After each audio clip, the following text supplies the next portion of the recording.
ये पाकिस्तान की तारीख में पहली दफ़ा हुआ है कि एटीसी कोर्ट में दहशतगर्द पेश नहीं होते, गैंग रेपिस्ट नहीं होते, कब्ज़ा माफिया के लोग नहीं होते हैं। पेश होते हैं तो पाकिस्तान तहरीक-ए-इंसाफ की पॉलिटिकल लीडरशिप और वर्कर्स और कारकुनान और ख़वातीन पेश होती हैं। ये बड़ी अफसोस की बात है कि हथकड़ियाँ लगा के या झूठे पर्चे करके सिर्फ पाकिस्तान तहरीक-ए-इंसाफ के पॉलिटिकल उसको वर्कर्स को विक्टिमाइज़ करने के लिए दहशतगर्द की अदालतों में जो है वो घसीटा जाता है। अब 7 एफआईआर हैं जो 26 तारीख की, जो 26 नवंबर पे मुझ पे की गई और अली के ऊपर जो है वो 10 की गई है। लेकिन हमारी तमाम लीडरशिप, अभी उमर अयूब साहब भी बैठे हुए हैं, हम सब, शेर अफजल मरवत साहब भी आए हुए थे। मतलब एक थोक के लिहाज से उन्होंने एक कहीं पर छापा लगाया हुआ है जिसमें 150-200 जो उनको लीडरशिप नज़र आती है और हज़ारों के तादाद से कारकुनान है जो उनको एक एक पर्चे में और ज़िम्नियों में डाल देते हैं। देखिए 26 जो नवंबर है ना, ये तो पाकिस्तान की तारीख का एक ऐसा वाक़या है जिसको आप कभी भूल ही नहीं सकते और हम इंसाफ के मुतलाशी हैं। हम आपको ये कह रहे हैं कि 24 नवंबर को लोग चले, काफ़िले चले और वो लोग पाकिस्तान तहरीक-ए-इंसाफ का और पाकिस्तान का झंडा लहराते हुए पुरअमन होके बग़ैर किसी हथियार के पाकिस्तान के नारे लगाते हुए इमरान खान के विजन पे डी चौक पहुँचे और डी चौक में भी उन्होंने सबसे पहले पहुँच के पाकिस्तान तहरीक-ए-इंसाफ का इमरान खान का नारा लगाया। लेकिन उन्होंने वहाँ पे कौमी तराना, पाकिस्तान का कौमी तराना उन्होंने वहाँ पे पढ़ा और पाकिस्तान का झंडा बुलंद किया। अफसोस की बात यह कि आपने उनके मुतालबात जो है वो मानने के बजाय 12 घंटे बिजली बंद करके निहत्थे लोगों के ऊपर आपने सीधी गोलियाँ चलाई। हमने आपसे सवाल किया, आपने गोलियाँ चलाई, 13 लोग हमारे शहीद हुए और हमारे बहुत से लोग अभी तक मिसिंग हैं। हम आपसे सवाल कर रहे हैं कि आपने स्ट्रेट फायरिंग आपने कैसे कर दी निहत्थे लोगों के ऊपर। आपने बजाय हमें इंसाफ देने के बजाय पूरी पाकिस्तान तहरीक इंसाफ की लीडरशिप को उन्हीं पर्चों में डाल दिया। एक इसके अंदर जो पर्चा है वो रेंजर्स की शहादत का है। मैं आपको बताऊं, पुलिस वाले, रेंजर्स वाले या आर्मी वाले या जो भी यूनिफॉर्म में, मेरे लीडर का या हमारा तो यही नज़रिया है कि हमें तो कभी भी आइन और कानून को हाथ में लेने नहीं दिया। जुल्म जबर भी हमारे साथ हो रहा है लेकिन मेरे लीडर ने हमेशा कहा है कि इनकी इज़्ज़त करनी है। हम कभी सोच भी नहीं सकते हैं कि हम पुलिस को या रेंजर्स को या किसी को भी हम नुकसान पहुंचाएंगे। 27-28 साल की हमारी जद्दोजहद है, हमारी जद्दोजहद में कभी एक गमला भी नहीं टूटा। और जहाँ तक जो रेंजर्स की शहादत है, हमें बहुत ज़्यादा दुख है, जैसे हमें अपने शहदा का दुख है, अपने सियासी कारकुनान का हमें दुख है।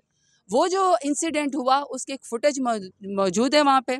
आप यकीनन वहाँ पे एक मतीउल्लाह जान मौजूद थे, उनकी पूरी वीडियो है, वो पूरे एविडेंस हो गए हैं और जो वो गाड़ी चला रहा था उसने अपना जुर्म ही कबूल कर लिया और वो अरेस्ट भी हो गए। अब हमें उसके अंदर घसीटना और हमें कोर्ट के अंदर वहाँ पे खड़े करना, हमसे रुपकार न लेना, हमें शामिल तफ्तीश न करना, ये बड़े अफसोस की बात है। बहरहाल आज ज़मानत की लाएँ, ज़मानत होगी, जज साहब ने मेहरबानी की और उनको कहा भी है कि आप इनसे रुपकार भी लें, शामिल तफ्तीश भी करें। आखिरी बात ये है कि देखिए, आप जितना जुल्म और जबर कर लें, हमने इमरान खान का साथ नहीं छोड़ना। हम उल्टा इंसाफ के मुतलाशी हैं। आप हमें 26 नवंबर का भी हमें जो है वो इंसाफ दें और हमें 9 मई का भी जो है इंसाफ दें। ये 2 वाक़यात ऐसे हैं जो एक पॉलिटिकल कोर्स क्या पूरे पाकिस्तान का एक जो है वो आने वाले दिनों में ना एक फ्यूचर मुतय्यन कर रही हैं। पाकिस्तान तहरीक इंसाफ सबसे बड़ी जमात और इमरान खान सबसे बड़े लीडर हैं। दोनों को माइनस मत करें। पाकिस्तान आगे नहीं बढ़ सकता है। हम पुरअमन हैं, हमारे साथ ही जुल्म और जबर हो रहा है तो हम इंसाफ के मुतलाशी हैं। हम इसी तरह इंसाफ का दरवाज़ा खटखटाते रहेंगे। उम्मीद है कि मुज़ाकरात कामयाब होंगे। अब बताऊँ, पॉलिटिकल वर्कर्स की हैसियत से मैं हमेशा टेबल टॉक पर, मुज़ाकरात पे बिलीव करती हूँ। और जिस टाइम खान साहब ने ये कमेटी बनाई थी, बड़ी एक समझे कि एम्पावर्ड कमेटी है और बड़े हमारे उसके अंदर स्टॉल वार्ड्स हैं। मैं वहाँ पर अडियाला जेल में बोगस केस में खान साहब सर अडियाला जेल में मौजूद थी, तो खान साहब ने मेरे सामने थी और कमेटी बनाई थी और खान साहब उस वक्त जो है ना 30 डेज़ की सॉलिटरी कन्फाइनमेंट से निकले थे। उन्होंने अपनी ज़ाती कोई उन्होंने रिलीफ नहीं मांगा था, उन्होंने कौम के मफाद की खातिर एक कमेटी बनाई। मैं बिल्कुल भी वो नहीं सोच सकती हूँ कि मैं इसको सोचूं कि खुदा न ख़ास्ता ये नाकाम हो जाए। देखिए, मेरी हुकूमत से यही है कि मैं उनको यही एक बात कर सकती हूँ कि आप हुकूमत में हैं, आपके पास पावर है और आपकी ये कुर्सी नहीं चल रही, आपसे मुल्क नहीं चल रहा है क्योंकि आपने पाकिस्तान के सबसे बड़ी पॉलिटिकल पार्टी को, पीटीआई को और पाकिस्तान के सबसे बड़े लीडर इमरान खान को माइनस किया हुआ है। आपसे ये हुकूमत नहीं चल रही। बेहतर है कि मुज़ाकरात को कामयाब करें और मुज़ाकरात में जो हमारी आपसे डिमांड है 26 नवंबर की जुडिशल कमीशन की और 9 मई की जुडिशल कमीशन की, उसको आप टेबल पे लेकर आएँ, सच दुनिया के सामने लेकर आएँ और इंसाफ दें। और जो हमारे असीरान इस वक्त जेलों के अंदर है, मेरे लीडर इमरान खान समेत, ज़मानतों में दखल मत डालें। आप जजेस को या कोर्ट्स को प्रेशराइज मत करें, वकीलों के ऊपर पर्चे मत कराएं, आप उनको दहशतगर्द न बनाएं, इंसाफ होने दें। बाहर इमरान खान को आने दें। मैं ये समझती हूँ कि पाकिस्तान बहुत आगे बढ़ सकता है। तो मैं इस पॉलिटिकल मुज़ाकरात को बेहतर तरीके से देखती हूँ, लेकिन अलबत्ता हमने अपनी maturity as political party show कर दी है। इन पे 7 FIRs एंटी टेररिस्ट कोर्ट की हैं और मेरे पे 10 FIRs दहशतगर्दी की हैं और 7 FIRs ऑर्डनरी कोर्ट की थी, जिसमें से 7 FIR में मेरी बेलें कंफर्म हो गई हैं और ये 10 FIRs जो हैं आज हमारी डेट थी। इसके अंदर पेशरफ ये हुई कि नेक्स्ट डेट आई फरवरी की और ज़रताज गुल साहबा को जो है वो क्योंकि पुलिस जो है वो ये इनको शामिल तफ्तीश नहीं करी थी, तो हमने कोर्ट को कहा कि जी इनको शामिल तफ्तीश किया जाए। इन्वेस्टिगेशन ज्वाइन करने के लिए रुपकार लेके जाती हैं, इनके जो उपकार नहीं लेते और आई डोंट नो कि क्या इसमें ऐसा उनको प्रॉब्लम है कि वो ना रुपकार लेते हैं ना बयान रिकॉर्ड करना चाहते हैं। इस पे जज साहब ने कहा कि आप अपना बयान भी रिकॉर्ड कराएं और उनका जो है वो रुपकार भी वसूल करें। सो आप सबको पता है कि ये जो FIRs हैं, जो झूठी FIRs हैं, जो मनगढ़ंत FIRs हैं, जिनके लिए एक स्पेसिफिक वर्ड यूज़ मैं करता होता हूँ कि ये पॉलिटिकली मोटिवेटेड FIRs हैं, नंबर 1।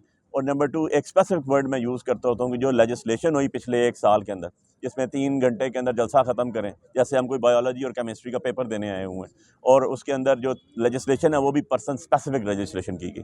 सो आज जो है हम लोग अदालत से बड़ी उम्मीद लेकर आए हैं कि ये हमें इंसाफ मुहैया करेंगी। और वैसे आपको एक चीज़ बता दूं, तारीख़ का हिस्सा है कि जब भी खान साहब के ऊपर पीछे पर्चे हुए 189 FIRs हुई, जिनमें से अभी वो सिर्फ 187 FIRs के अंदर या वो बेल आउट हुए हैं या वो एक्विटल हुआ है।